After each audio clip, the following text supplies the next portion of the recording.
The creation of Larry Nassar was a group effort. That sounds weird, right?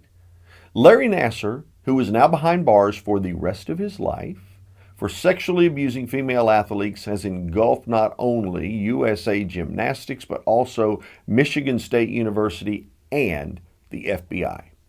More than 500 survivors have reported that the longtime physician for the national women's gymnastic team molested them while treating them for pain. The Indianapolis Star, the newspaper, broke the news of the allegations against Nassar in a September 12, 2016 article. Now, one of the women the newspaper interviewed for the article was a member of the 2000 U.S. Olympic team. She stated Nassar began abusing her when she was 12 or 13 years old. Another woman filed a complaint against Nassar with MSU Police Department in August of 2016. She alleged that Nassar, a faculty member and physician, sexually assaulted her in 2000 when she was 15. Michigan State fired him a week after the paper's expose, and the university police arrested him 2 months later.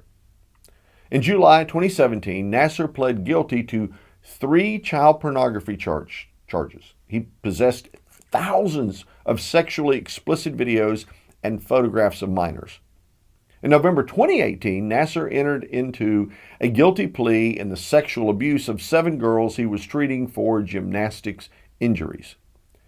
A judge sentenced Nassar to 75 years in prison on 7 counts of first-degree sexual misconduct. The following month, another judge sentenced Nassar to 40 to 125 years in prison for 3 counts of criminal sexual misconduct. Michigan State University representatives heard accounts of Nassar's misconduct with female athletes in the 20 years before his firing. Michigan State University settled lawsuits by more than 300 Nassar survivors. The total payout was $500 million.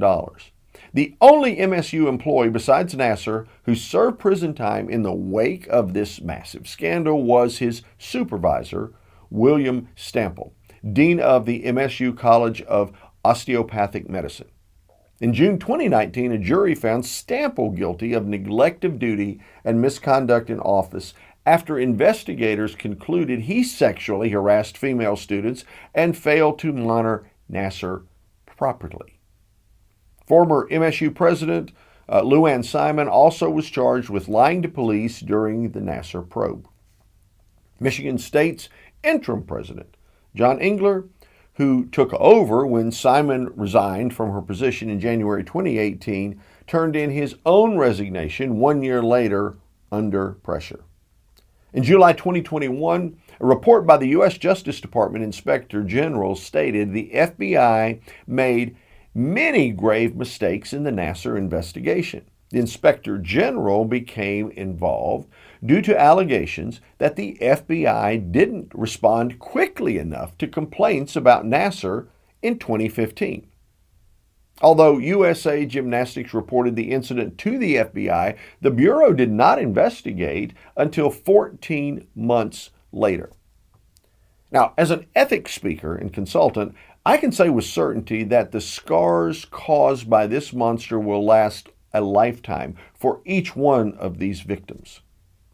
Nassar's primary prey was young women in gymnastics in their program. His actions were so deceptive, he could torture the psyches of these people for a lifetime. Here are 3 primary questions that need to be asked of everyone connected in cases like this. 1, what did you know? 2, when did you know it? And 3, and probably most importantly, what did you do about it? Those are the questions you have to be prepared to answer. You see, this scandal isn't just about Nassar. In reality, other people contributed to its existence. Some would ask, how could there be a problem with your colleague and pal, Larry Nassar? Or, it's got to be a mistake. I mean, you believe that can't be true of a medical professional, a healer. Nevertheless, if you have the slightest suspicion and fail to take it seriously, that can be a problem, and that is exactly what happened in this case.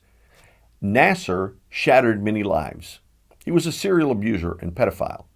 All of the collected legal fees and psychological fees that have gone into therapies can never fully compensate the victims for their pain.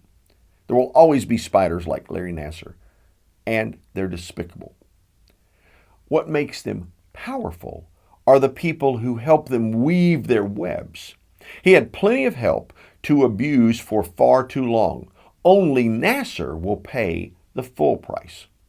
Hey, Monday Morning Ethics is a book I co-wrote which covers 31 of the most important sports scandals over the past 75 years. If you'd like to purchase a copy, go to leadershipbooks.com, look up Monday Morning Ethics, or visit Amazon.com. And if you'd like to know more about scandals just like this, well, hey, subscribe below.